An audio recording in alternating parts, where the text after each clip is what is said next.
I'm a top secret agent.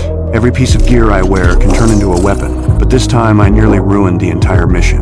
I was surrounded by hundreds of enemies, so I tried using the company's latest breakthrough weapon to fight my way out. The problem was, it couldn't even leave a scratch on them. Then, out of nowhere, a cat started flying circles above our heads. With no other option, I ripped off my bow tie and sliced a giant gong in half. Next, I launched a button from my shirt, triggering a massive explosion. I crashed through the ceiling and used the blast to propel myself into the sky, chasing the enemy helicopter. At that moment, I finally completed the mission.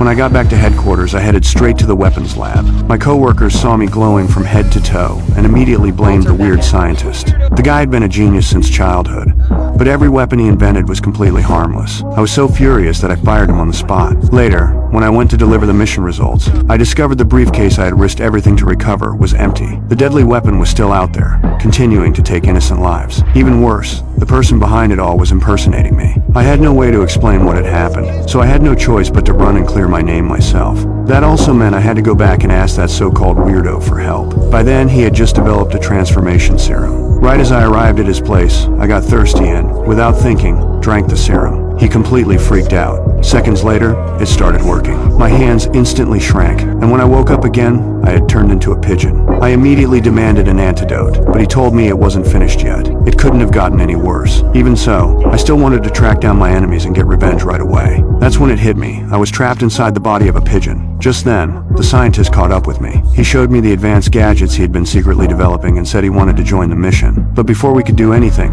the CIA finally tracked down our location and literally blew his house apart. With no other choice, I activated the car's autopilot and made a run for it, while preparing the weapon system to hold off our pursuers. The scientist disagreed. As we argued, the car kept switching between different modes until the entire system crashed and shut down. Deactivate. System shut down. Goodbye. Luckily, it could still be driven manually. Even though I was now a pigeon, after a lot of chaotic fumbling behind the controls, I somehow managed to lose the people chasing us.